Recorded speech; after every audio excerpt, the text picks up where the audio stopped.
Hello, my name is Kiera Norris, and I'm introducing Sabrina Spence.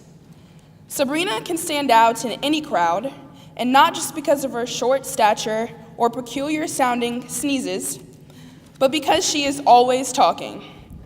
I still remember when I toured SMS in the 5th grade, and Sabrina was at my table in Spanish. She talked throughout the whole period and seemed to be able to answer any question. Immediately after class, she came up to me and said, "You think I'm weird, don't you?" To which I said, "No." Just as I thought then, and I still believe to this day, Sabrina is one of the most intelligent, strong-willed, and passionate people I know. Every single time she shares another one of her renowned slam poems with our class, I get chills. And I know that every member of the class of 2018 feels just as proud as I do to have such a talented writer among us. So I give you Sabrina Jo Spence.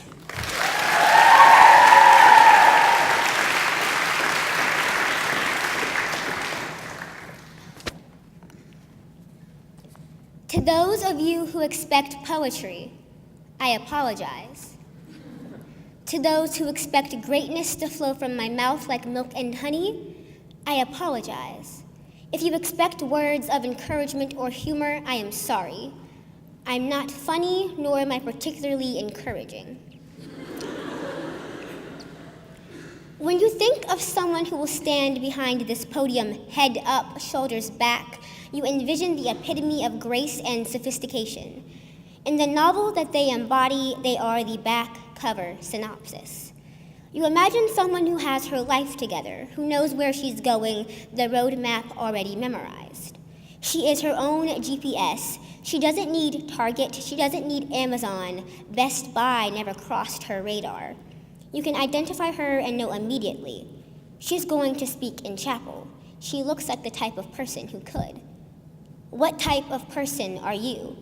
Can it be determined what podium you will stand behind? What's your GPS, your indicator, your personal quirk that will lead you to the stage on which you will perform? How do people see you and know that you are you? Do they see the complexities, the layers, the stitches that bring your patchwork together?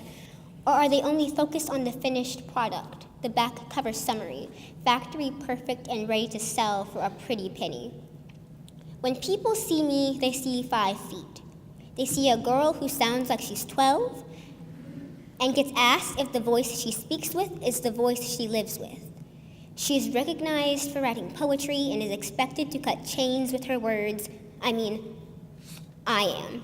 Sometimes it's difficult to separate your truth from the black and white that others expect to read between the gated spines of cardboard.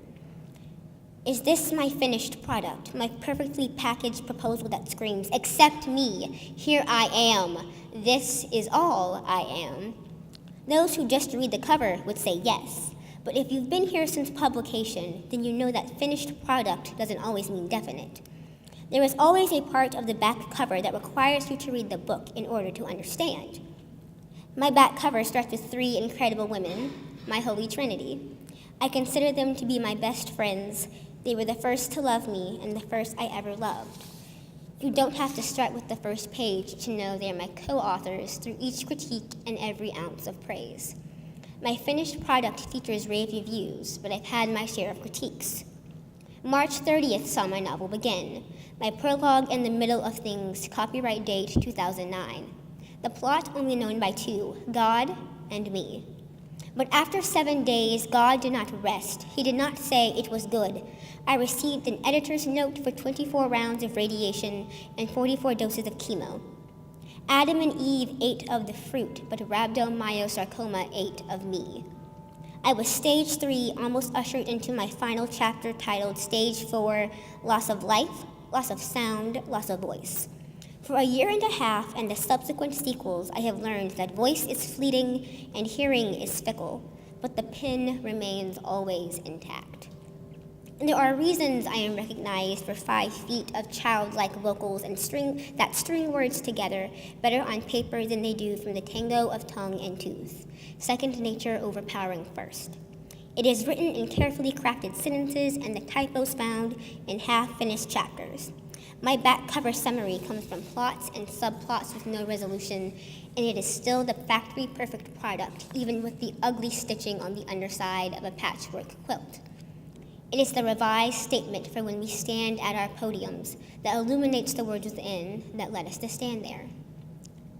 To my class of 2018, show the world your back covers. But be proud of the words inside that led you to that perfectly edited synopsis. Do not be afraid to include the chapters that are messy and those you have yet to finish. Whether complete or incomplete, no matter where you start or where you finish, your novel will receive this note. Ready for publication. It is good. Thank you.